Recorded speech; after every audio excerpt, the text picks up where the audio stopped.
नमस्कार। आज 3 अप्रैल है, बुधवार का दिन। कल की तरह आज के हिंदी अखबारों में जो पटना से छपे हैं, उनकी भी प्रमुख खबरें अलग-अलग हैं। उदाहरण के लिए जागरण की सबसे अहम खबर है, आबकारी घोटाले में संजय सिंह को सुप्रीम कोर्ट से बेल। जबकि प्रभात खबर की पहली खबर है, भोजपुर नवादा के डीएम एसपी को हटाया। हिंदुस्तान की लीड है, नए वोटरों को जंगल राज व नीतीश राज का फर्क बताएं, ये प्रधानमंत्री मोदी का बयान है। और भास्कर ने जिस खबर को सबसे ज्यादा अहमियत दी है, उसकी सुर्खी है, कोर्ट में झूठ बोला, माफी जबानी दिखावा, जालसाजी का केस चलेगा सुप्रीम कोर्ट। सुप्रीम कोर्ट ने ये बात बाबा रामदेव के बारे में कही है। आइए देखते हैं कि इन खबरों का विस्तार क्या है। संजय सिंह को बेल मिला है, आपको पता है, उनको जमानत मिली है और लगभग 6 महीने बाद उनको ये जमानत मिली है आबकारी घोटाले में। सुप्रीम कोर्ट ने क्या कहा इस मामले में? सुप्रीम कोर्ट ने कहा कि उनसे ना तो पैसा मिला है और ना कोई सुराग, और ईडी ने जो उन्हें गिरफ्तार किया था उसने भी इस जमानत का विरोध नहीं किया। तो सुप्रीम कोर्ट ने उन्हें जमानत दे दी और ये कहा कि ट्रायल कोर्ट की जो शर्तें हैं वो जारी रहेंगी। उनके लिए ये भी कहा कि राजनीतिक गतिविधि वो जारी रख सकते हैं, लेकिन ईडी के इस मामले में वो बयान नहीं देंगे, यानी आबकारी घोटाले का जो आरोप है उसके बारे में कोई बयान नहीं देंगे। हालांकि इसमें एक बात ये भी कही सुप्रीम कोर्ट ने कि ये जो फैसला हुआ इसका लाभ दूसरे आरोपियों को इस मामले में नहीं होगा। आपको मालूम है कि अरविंद केजरीवाल जो अभी भी दिल्ली के मुख्यमंत्री बने हुए हैं और तिहाड़ जेल में हैं, उन्हें भी इसी मामले में गिरफ्तार किया गया है। तो इस फैसले से उन्हें कोई लाभ नहीं होगा। हाँ, अलग कोई फैसला आया और उनको उसका फायदा हो तो अलग बात है।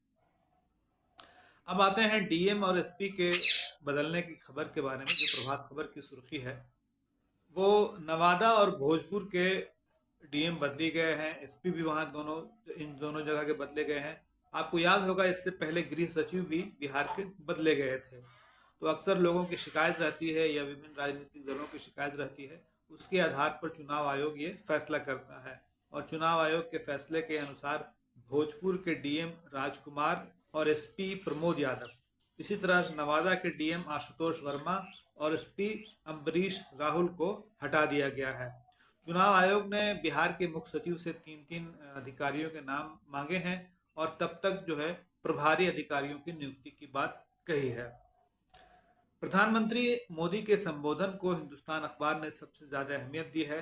भाजपा के सभी बूथ स्तरीय कार्यकर्ताओं और नेताओं से उन्होंने वर्चुअल माध्यम से बात की और बिहार में चुनाव के बारे में फीडबैक भी उन्होंने लिया। मोदी ने अपनी इस बातचीत में दावा किया कि बिहार के 3.5 करोड़ लोग गरीबी रेखा से ऊपर आए हैं। उन्होंने राम मंदिर की चर्चा की, दरभंगा में बने नए एयरपोर्ट की चर्चा की। इसके अलावा उन्होंने नए वोटरों को पुराने जमाने की याद दिलाने की बात कही, यानी उनका इस बात पर जोर था कि जो नए वोटर हैं, जो 18 साल से अभी ऊपर आए हैं और उनको वोटर बनाया गया है, उनको हो सकता है कि 2005 से पहले के लालू प्रसाद के या राबड़ी देवी के ज़माने की याद न हो। उनके हिसाब से वो जंगल राज था और उसके बारे में जानकारी दें और नीतीश राज का फ़र्क बताएं। तो ये अहम खबर थी हिंदुस्तान की, जिसको उसने हिंदुस्तान ने लीड की जगह दी है। अब आते हैं बाबा रामदेव के बारे में। आपको पता है बाबा रामदेव पतंजलि नाम का आयुर्वेद की कंपनी चलाते हैं और अपने योग के लिए भी मशहूर हैं, लेकिन फिलहाल वो सुप्रीम कोर्ट में इस मामले में केस उनके खिलाफ लड़ा जा रहा है। और आरोप ये है कि उनके जो पतंजलि कंपनी के की दवाइयाँ हैं, वो भ्रामक दावे करते हैं कि इस दवा से ये बीमारी ठीक हो जाएगी, उस दवा से वो बीमारी ठीक हो जाएगी। कोर्ट में ये केस चल रहा है और कोर्ट ने इस मामले में सुप्रीम कोर्ट ने केंद्र से भी पूछा कि जब कोरोना से बचाव के पतंजलि के झूठे दावे हो रहे थे तो केंद्र ने क्यों नहीं कार्रवाई की। आपको याद होगा कि उस समय उनकी एक दवा कोरोनिल आई थी और वो पता नहीं कितनी सफल थी, तो हम नहीं बता सकते, लेकिन आरोप था कि वो एकदम उसके झूठे दावे थे। और उस दवा के प्रचार में मोदी सरकार के 2 मंत्री डॉक्टर हर्षवर्धन और नितिन गडकरी भी आए थे और उनकी दवा का प्रचार किया था। इस मामले में अगली सुनवाई 10 अप्रैल को होगी। आपको जैसा मैंने बताया कि ये भ्रामक विज्ञापन का मामला है। सुप्रीम कोर्ट ने कहा कि आपने झूठे केस पेश किए, झूठे साक्ष्य पेश किए, और जो है ये जो है एक तरह का जालसाजी का मामला है। और कोर्ट ने कहा कि उनको बालकृष्ण और रामदेव दोनों को कहा कि आपको इसके परिणाम भुगतने होंगे। तो ये 4 अहम खबरें थी जिसको सभी अखबारों, मतलब अलग अलग अखबारों ने अपने अपने हिसाब से उसकी जगह दी है। अन्य जो खबर है वो, उसमें प्रमुख खबर है सक्षमता परीक्षा के बारे में हाईकोर्ट का फैसला आया है। हाईकोर्ट का कहना है कि सक्षमता परीक्षा सही है, लेकिन इसमें पास करना अनिवार्य नहीं है, और इसके अगर कोई नहीं पास करता है कोई शिक्षक, तो उसकी नौकरी नहीं जाएगी इस आधार पर। आपको पता है कि सक्षमता परीक्षा इसलिए हो रही है ताकि उन्हें राज्य कर्मी का दर्जा मिले, और राज्य सरकार का कहना है कि जो शिक्षक इस परीक्षा को पास करेंगे उन्हें राज्य कर्मी का दर्जा मिलेगा, और जो नहीं करेंगे उनके खिलाफ राज्य सरकार का भी लगभग यही फैसला था कि उनकी नौकरी नहीं जाएगी। लेकिन एक ऊहापोह था, एक शक था लोगों को, तो मेरे ख्याल से वो हाईकोर्ट के इस फैसले से वो शक दूर हो जाएगा। अब और राजनीतिक खबरों के बारे में चर्चा करते हैं। भागलपुर से कांग्रेस के लोकसभा उम्मीदवार अजीत शर्मा होंगे, ये खबर सब जगह है। आपको पता है कि तारिक अनवर का कटिहार से नाम पहले से तय माना जा रहा था, और किशनगंज से मौजूदा सांसद मोहम्मद जावेद की उम्मीदवारी भी कांग्रेस से तय मानी जा रही थी। अजीत शर्मा का एक नाम है जो विधायक हैं, और उनको भागलपुर से कांग्रेस ने महागठबंधन का उम्मीदवार बनाया है।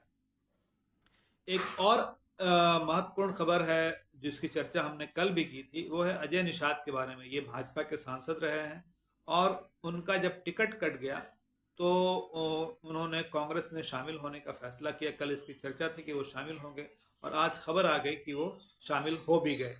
उन्होंने भाजपा में धन बल और बाहुबल का आरोप लगाया। हालांकि कांग्रेस के कुछ सदस्य ये भी कहते हैं कि जब अजय निषाद भारतीय जनता पार्टी में थे तो उन्होंने तबलीगी जमात और मुसलमानों के बारे में आपत्तिजनक टिप्पणियां की थी, और इससे संबंधित वीडियो वायरल हो रहे हैं। भाजपा ने उनका टिकट किस लिए काटा था? भास्कर की अगर खबर पढ़ें तो उससे पता चलता है कि उनका इंटरनल सर्वे था जिसमें उनके जीतने की संभावना कम थी, इस आधार पर उनका टिकट कट गया था। अब दिलचस्प बात यह है कि उन्हीं अजय निषाद को कांग्रेस ने उम्मीदवार बनाने का फैसला किया है, ऐसा अखबारों में लिखा गया है, और ये लगभग तय माना जा रहा है। अगर अंतिम समय में कोई फैसला बदल जाए तो अलग बात है कि अजय निषाद को कांग्रेस का मुजफ्फरपुर सीट के लिए टिकट मिलेगा।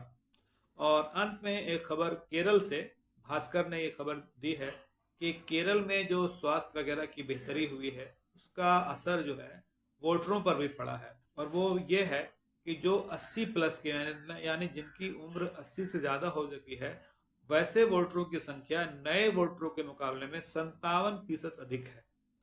और ये कोई पहली बार ऐसा नहीं हुआ है। 2019 में ये फासला 47% का था। मतलब ये है कि पिछले 5 सालों में 80 प्लस वोटर जो है केरल में वो काफ़ी 10% बढ़ गए, और ये संख्या इतनी है कि नए वोटरों से 57% ज़्यादा है।